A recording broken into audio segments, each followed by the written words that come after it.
আমি আবার গোলাপি কালার গরু কুরবানি দিবার চাইতেছি। তুই কি কস?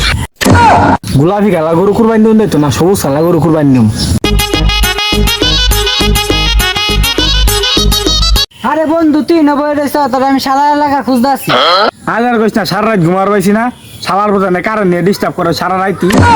আরে আর কইস না, রাত্রে হইলে হালার ভিতরে কারেন্ট নিয়ে ডিস্টার্ব করে। আরে আর কইস না, কারণ তুই তো একটু নিবই, যে গরম পড়ছে। এ বন্ধু আর শুনলাম তোরা বলে এবার কুরবানি দিবি, ঈদ তো এই বললো। আরে গরু তো কিনবার যাবার এসেছিল, এই প্যাকটার ভিতরে বাজারে প্যাক উঠে এই প্যাকের ভিতরে গরু কিনে যাবো। আরে আর কইস না, বাজার ডামাতে গেলে পেহে যে হুমান হিলে গে। এ বন্ধু কি কালার গরু কুরবানি দিবে এবার?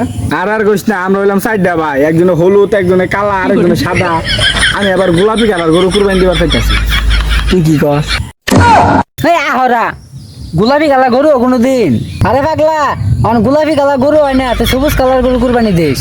হরে তুই ঠিক হইছ, গোলাপি কালার গরু কুরবানি দিন তো না সবুজ কালার গরু কুরবানি দিম। গরু বাজারে যাই, মানুষ আবার সবুজ কালার গরু কিনা লয়ে যাবে।